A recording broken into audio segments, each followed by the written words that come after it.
Starting timestamp. Timestamp. I actually think, I don't know. I think I'll try to use the joke where I give a description of the timestamp every now and then, but I don't really want to default to that because I kind of just like it where I drink it and say timestamp. So I'm going to try and remember that. But the last video I had was planned. This one is relatively unplanned. I just got a comment on a video from subscriber Seth Weissman, and he came up with an idea for a series which we'll see how it evolves or how well I do it, or if I attempt it and then you guys go, you suck at that, don't do that anymore. At which point I won't do it anymore. But he recommended going through, and I don't know if I'll be able to do this because I haven't done any preliminary research. I'm just doing this off the cuff, as I mentioned. But he talked about going through campaigns on Kickstarter or GameFound and comparing games of similar styles and possibly picking between them, or within a game picking the pledge that makes the most sense for the best value, for the best possible grab of a game. And so again, I have not done preliminary research on this particular video, so this video I'm just going to go into some campaigns and talk about them and my reactions to them. Some of them I might have backed, some of them I haven't. I haven't really backed a lot currently. There's just a couple that I've jumped into. But yeah, I figured I'd just go through them. So what I'll do first is I'll start with GameFound. Because it's specifically board games, I don't have to search through different projects. I can just go in and it's automatically board games. So for if I'm going to talk about the ones that I'm the most interested in, I'm the most interested in Total War, Rome, the board game. Specifically because Total War Rome was one of my favorite computer games, video games when I was younger. I absolutely loved the Total War system. I haven't played a lot of the ones since then. I didn't move into medieval and stuff like that. It was really just Total War Rome was the one that I played the most. And so the board game, another reason why I'm interested in it is because it's by PSC Games, and they're the publisher who does Blitzkrieg and Caesar, which are two games that I enjoy a lot. I think they're fantastic two-player war games. And this is absolutely nothing like those games, and it's not from the same designer, but I trust them. I feel like they are a trusted publisher. Currently, it's got almost 375,000 British pounds or Great British pounds, and so that's a sizable amount of currency or funding. I mean, that's probably close to 500,000 US dollars if the exchange rate is what I feel like it normally is. So it's definitely kicked off a lot. It's got a lot of expansion content. The only issue with this one is that the pledge levels are they're difficult. Number one, because I think it's very easy to want everything in this game. And if you want everything in this game, it's 163 euros or 163 pounds, which, they say that the retail value of all of this is 300 pounds. So you're getting almost a 50% discount. So it's a lot of stuff there. But honestly, the Tribune Pledge is probably where it's at. So there's three different pledge levels. There's the Deluxe Emperor, which has everything for 163 pounds. And then there's the Centurion Pledge, where you just get the base game and unlocked stretch goals. And then there's the Tribune Pledge, which is just 12 pounds more for 75 pounds off of a retail MSRP value of 135. So 60 pounds saving on there. But it includes the faction booster stretch goals, which increases the size of the factions that you're able to work with. So I think that if you want the most robust base game or core experience, that Tribune Pledge would give it to you because you'd have those faction booster stretch goals.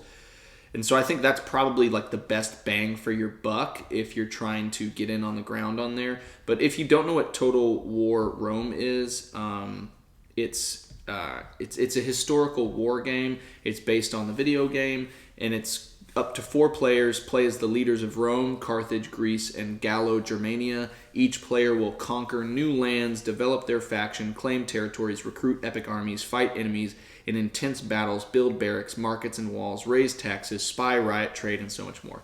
So that sounds like a lot, and it kind of is, because what Total War Rome, the computer game, was a area control civilization game. You invest in your troops, you build buildings, you spread out across provinces and regions, and you slowly grow. You take over and assimilate smaller, regional groups or, peoples, and you slowly expand until you take over kind of that like northern Mediterranean, Italy all the way over to kind of Spain, like that central, Mediterranean European zone is where you're really fighting, where Greece and Italy and Spain, all of that central section is.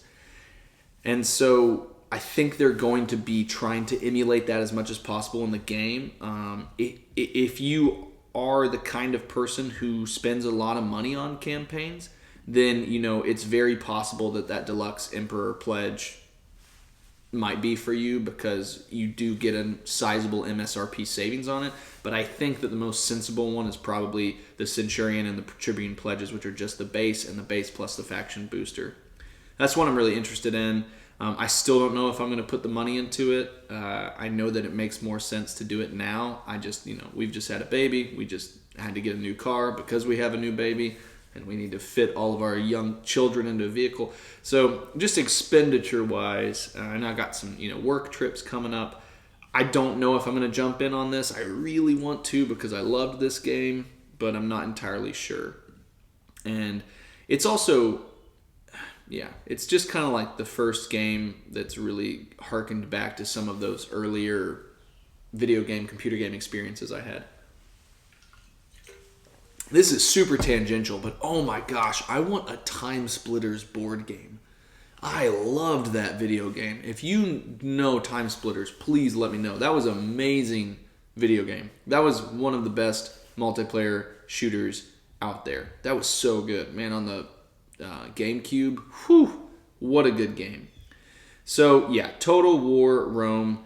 I'd probably drop to those lower pledge levels. I would think the sweet spot's that 75-pound Tribune Pledge for the Total War Rome. So that's my recommendation there. Ravaged Star, Armies of the Veil Touched.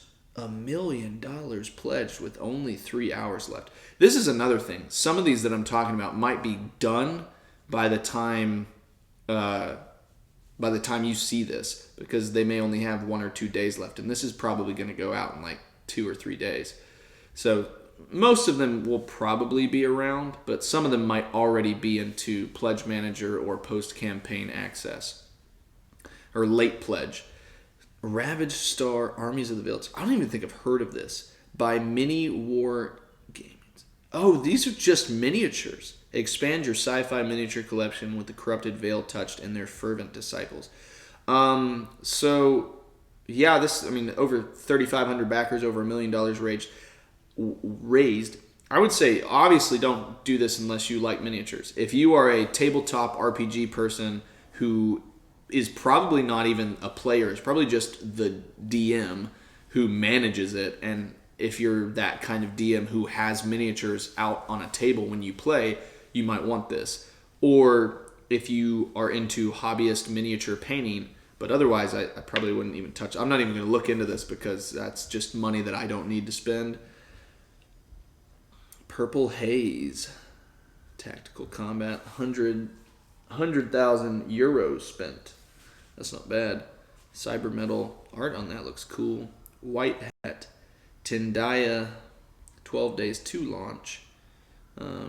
Active projects, Pledge Manager, Pledge Manager, Pledge Manager, Pledge Manager. So Masters of the Universe, Fields of Turnia, that's the, He-Man, and then you have 11, the Football Manager games. Neither of those really strike my fancy. Skyrim, the adventure game, is in Pledge Manager, which I feel like the board game of Skyrim is just going to be like the video game of Skyrim, where I get really invested for like 15 hours and get my stealth all the way up, and then you get to the point after like 60 hours where you can kill anything with a bow or a dagger from without them knowing you're there, and then you never complete the main quest ever, never complete the main storyline ever. So yeah, I'm gonna see all projects. We'll keep going on GameFound because there's a couple of ones on here that I think are still. So let's see. Last Light is going to be on a preview. So that's one I'm interested in because that's from Roy Cannaday from the Dice Tower, published by Grey Fox Games, and that's going to be like a Space 4X game that is supposed to play in 2 hours or less, which is just like, that's not a thing for 4X games. So very interested to see what happens there. Yeah, Total War Rome. Not much right now. I know for sure, though, that on GameFound you have... I know Lords of Ragnarok, I think, is in Pledge Manager. Lawyer Up Season 2. Oh, so Lawyer Up from Rock Manor Games, Mike Nade, and Samuel Bailey. Season 2 is coming out. Timestamp. Let's see. Lobotomy 2 Manhunt. That first campaign did a lot. Just recently saw an email about that, but I don't really know much about it. GameFound seems like it's kind of in a little bit of a lull right now. So I'm going to switch over to Kickstarter for the sake of time. Hand-to-Hand Wombats. So this is one that definitely... I just saw Eric Lang post about this on Facebook in some of the groups. Is that a... Oh, that might be a video game. I just saw it in Other Waters Tidebreak, which was a game that I played on the Nintendo Switch, and I was like, oh, do they have a board game? But I think it's... Because it's Kickstarter, I think it's another video game, which I would definitely play. Oh my goodness. Hand-to-Hand Wombat from Exploding Kittens. Eric Lang just posted. I just saw this post like yesterday. Still has 28 days to go, and it's already raised $337,000. And so this is supposed to be a game of teamwork, towers, and troublemakers. He described it as like social deduction, kind of like, hidden social elements. Hand-to-Hand Wombat. Everyone closes their eyes. Good wombats build towers. Bad wombats wreck them. Vote out the bad wombats. So it's got a physical tower building mechanic set up against kind of classic, hidden traitor social deduction elements where, games like Werewolf, Mafia, Secret Hitler, where they do things when people aren't looking. And so, and then you have to vote out the bad wombats. This is honestly, I will probably actually back this. I think my son would love this. I think he would love this game. And honestly, just getting to see, Eric has put a lot of posts on there about, and it's ultimately something that I do think I recognize and agree with, is that I think we talk too much about complexity and depth versus shallow or superficial gameplay, and we set the bar for what is a gateway game pretty high compared to what people who don't live in the hobby, what they may be familiar with. So, like I just played No Thanks, and that's not a game that I would instinctively pick for myself almost ever, but it's very accessible to people, and it may seem like it's got some actual mechanics going on that take a while for people to get used to, but for someone who plays in the hobby, it has almost next to no mechanics that take any effort to focus on. And so I think something like this would be very approachable for my son, even though he's starting to play harder games. I think he would love it, and I think this is probably one that I might go in on personally. I don't know the pledge levels yet. So you get the $22 retail edition, which kind of seems similar to like Exploding Kittens and games like that, where they have that lower price, that lower barrier to entry. You get the retail edition for $22. For $40, you get the Golden Wombat edition, which gets you a carrying case for Golden Wombat pouch carrying case, and then the copy of Hand-to-Hand Wombat, and then all of the unlocked stretch goals. And then the $85 I Made This edition, where you get the Golden Wombat edition, plus a beautifully crafted and bound Wombat adventure book, plus the Wombat keychain of untold size. I don't need that one at all. Prototype edition, help us build the actual game. You get the I Made This edition plus a limited edition prototype of the game sent early so you can help us test and finalize it. So it's still in development. It's still in the playtesting phase if they're offering that as part of the Kickstarter.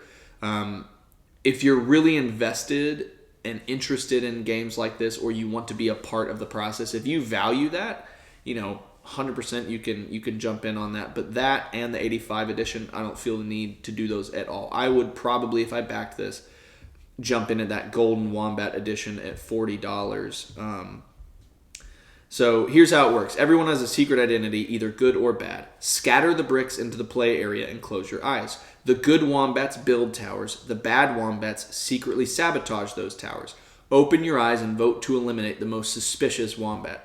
The good wombats must complete the towers before the bad wombats ruin everything. 7 and up for the age, 3 to 6 players, 15 minutes. Something like this would be super good to have for my son and even maybe his friends when they come over. But, I don't know what the Golden Wombat pouch carrying case actually is. Includes an electronic timer plus all of the... Can the pouch fit the game components? What is the purpose of the pouch? I might actually just get this at retail, either on the Kickstarter or previous to or after, because I don't understand the value of the Golden Wombat pouch. I thought it would carry the game, but it doesn't look like it can fit the game. So, don't see this at all.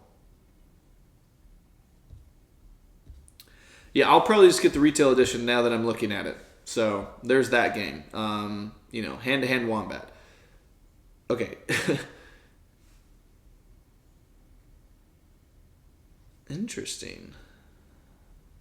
So the In Other Waters Tidebreak, which is not a board game, maybe that'll be that's going to be my angle in the crowdfunding stuff, is I'm going to get distracted looking at stuff that's not board games. In Other Waters Tidebreak. I should be timestamping these campaigns. So, timestamp. I didn't timestamp with those other ones, but I'll timestamp them so that you can jump between the ones you care about. But, okay, so this is like RPG. Interesting. Well, I really like In Other Waters as a video game. I'll have to check this out. I'll have to study this more because it's a really beautiful and peaceful, super calm video game. Very relaxing to play. But okay, hand-to-hand wombat. Explore games. That's what I want to do. I want to explore games. Because specifically Marvel Zombies is on here, which, there we go. All right, I can bring up this campaign. So here's the thing. I have pledged it just the $10 amount so that I can see what I might want to do later. And the reason I did is I've played this game. I played it. I was one of the players in the preview for it. I did not play the human hero mode where you play as heroes against zombies. I played as the zombie mode where you are zombie heroes eating people and trying to escape from S.H.I.E.L.D. They are up over 7 million right now, 22,000 backers, 28 hours to go. So by the time this video goes live, this campaign's going to be over. So you will either have pledged this or not pledged this, which totally fine. But it's going to be available for like late pledging, so you could still get in on it if you want. I backed for just $10 so I could see what I want. But if you want me to tell you what I think the most sensible one is one of two options. I don't think you should go in on the all-in stuff at all. I think that's too much money. I think it's too much content. I think it's so much content that the likelihood of you actually playing all of it is limited. I felt the same way with Black Rose Wars when I got the base game after playing it and really enjoyed it. And then I bought it, and I bought the Satyr box. And the Satyr box just kind of sat there weighing on my soul. And I didn't play the base game. And I think I'm much more likely to play the base game now that I got rid of the Satyr's box. So I don't think you need everything in here. I think the two options are this. I think the Undead Pledge, which is the lowest at 130, or the Resistance Pledge at 240. I think those are the sweet spots because you get the game. And then after that, add the expansions you want. I think it's the Sinister Six expansion, which allows you to do the team-on-team. So if you want to get the most bang for your buck in terms of the most gameplay variety, it would be the Resistance Pledge, which gets you both both core boxes so that you can do the hero mode and the zombie mode. And then if you add the Sinister Six, you would be able to do the team versus team mode. So if you want every variety of gameplay, I would probably do the Resistance Pledge plus the Sinister Six expansion. But you could easily also just get the Undead Pledge and then figure out what you want to add to it. So you would have the zombie mode, and then you would have whatever else you want to add to it. But I definitely think most people should steer away from the Galactus, the Hungry, the Devourer, all of those pledges that get you pretty much everything or everything minus the big Galactus. Those ones I think they're just a little too excessive. Unless you are a consummate collector, a massive fan of Zombicide system. But for the most part, I think the pledges that make the most sense are the two cheapest ones. And then if you want to, you can add one or two expansions of what you might be enticed by or a fan of. So that's Marvel Zombies. Timestamp retroactive for all the timestamps that I missed. Thunder Road, so Restoration Games. And then you got Trekking Through History too. And both of these have enough days to go that they'll be there by the time you see this. So Thunder Road is you reviving the 1986 game about lethal car races. Yeah, so I was born in 92, so maybe I dated myself incorrectly for people who are younger than me or for people who are older than me, but I was born in 92. So I don't have any childhood context or association with Thunder Road. But it looks cool. The only issue with this is I have a couple racing games that are already coming in. I backed Death Road's All-Star and I backed the Tiny Turbo Cars.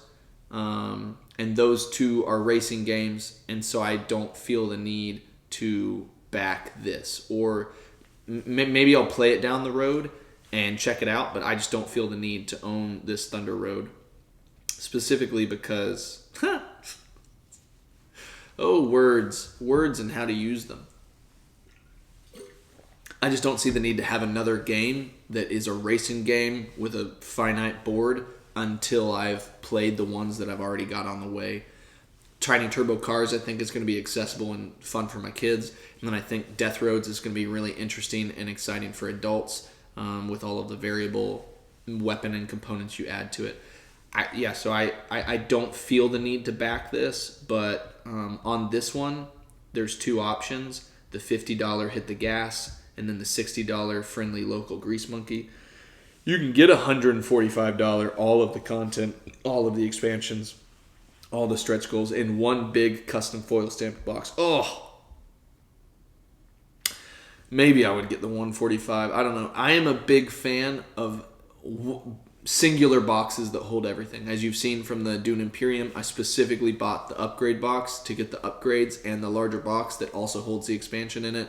Anytime I can consolidate games into one box, I'm 100%, I go for that. For Final Girl, Season 2 or the final wave of Final Girl, I've backed Season 2 or Wave 2, and I'm expecting to get the storage boxes that hold all of those thin folio, cassette disc boxes, because I want the big box that holds everything rather than individual boxes. So that would maybe actually entice me if I was personally backing this, but I'm just not.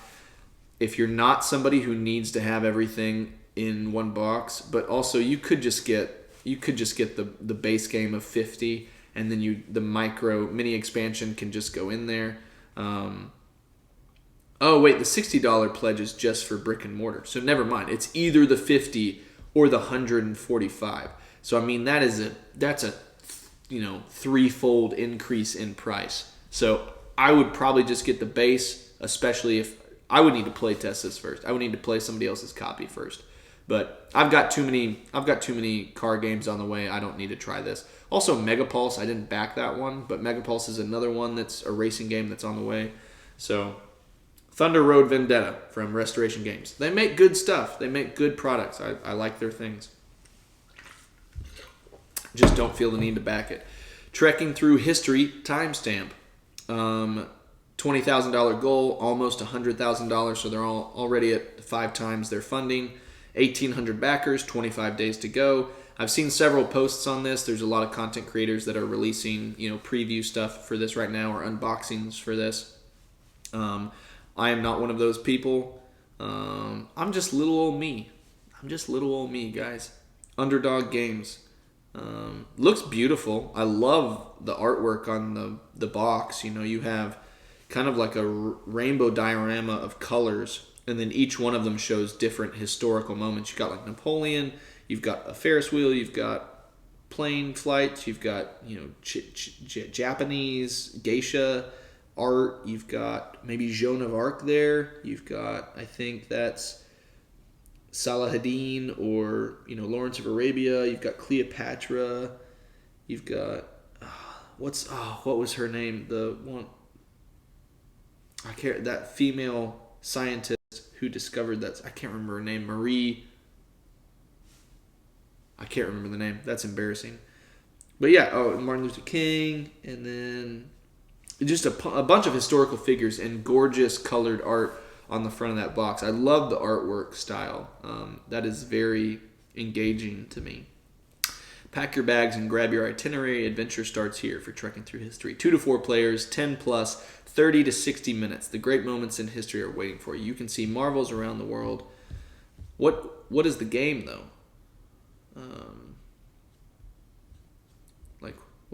What is the game? I don't want to watch the video. I just want to... What is a descriptor of the game? Still can't find it. What's it about? There we go. Golly, that was pretty far down. Trekking through history invites you to travel through time to experience beautiful moments from our past, meet legendary people, and join remarkable events as you try to see all you can before the clock runs out. You might learn a few things along the way.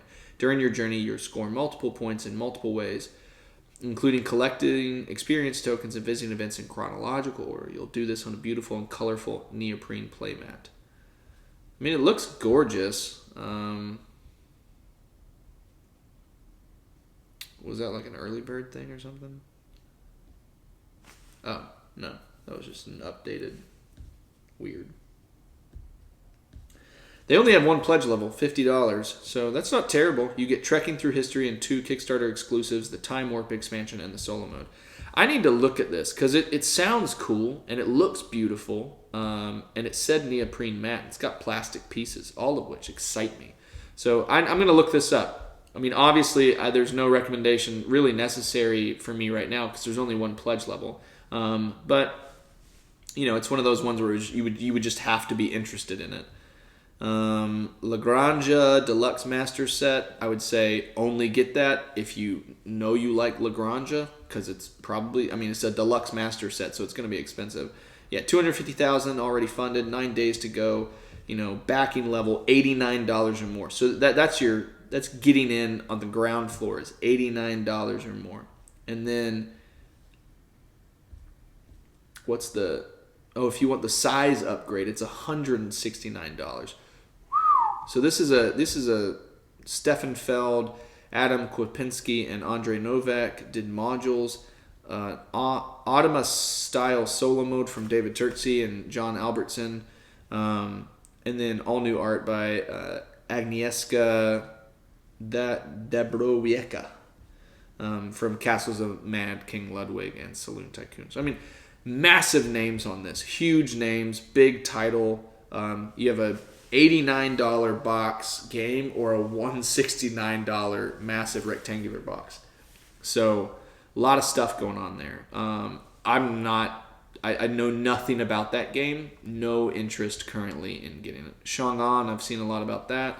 112% funded, so it's funded. A little bit lower on 16 or 17,000 euros, but I've heard people talking about that. Final Girl, I think may have closed.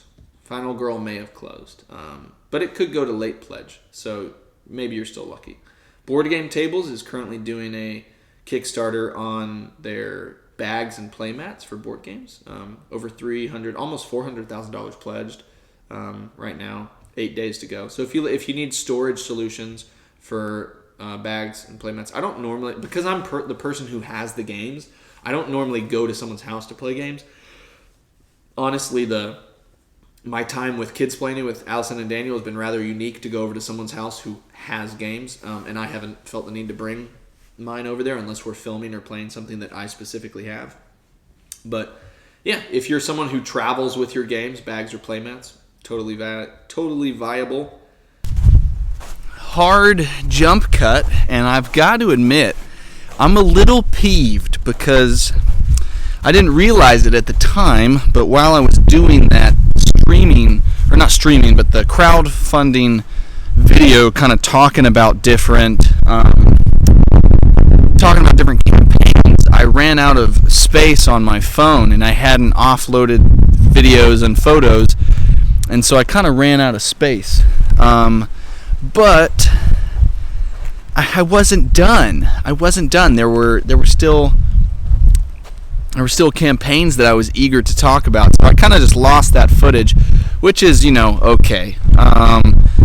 But just, I know that there were campaigns that you were wanting me to talk about that I didn't talk about, and comparisons made, and pledge levels talked about, and just know that I 100% talked about them. It's just in the lost footage. So I definitely did exactly what you wanted me to.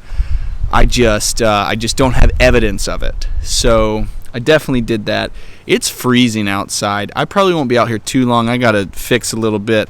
I got to get that cleaner guy out of the pool because I don't think he likes to run at freezing temperatures. Yeah, so like school's canceled and we're 3 kids deep, which means that ironically this is the quietest place in my house during the day because there's children in there. But yeah, just if there was a campaign you wanted me to talk about, I already talked about it. I just did it in the void of filming footage that no one knows about. It's kind of like that room of requirement in Hogwarts, except you're never going to find it, and it's not in there. But it was in there. It just wasn't. So I would do a timestamp for you guys, but I left my drink inside. It's alcoholic. I started early today because it's a snow day. Why not? Why not have a little bourbon, bourbon sour, whiskey sour with bourbon? Why not have that early? Why not? Go for it. But yeah, so just know that I did what you wanted me to. You just are never going to see it. And it's a hard jump cut. It's an awkward video transition from inside fixed cam to outside vlog cam. But I'm going to make it work. And you know what? I'm probably even going to do... Maybe if I'm not too cold, I might even just do another video out here for the sake of doing another video. So, boom. Not a mic drop really at the end of the day, but I can't do like an outro with the timestamp because I don't have a drink. Why don't we just pretend I'm going to grab some snow. Why don't we pretend this is water? No, it wasn't enough. I need more. There we go. That's more.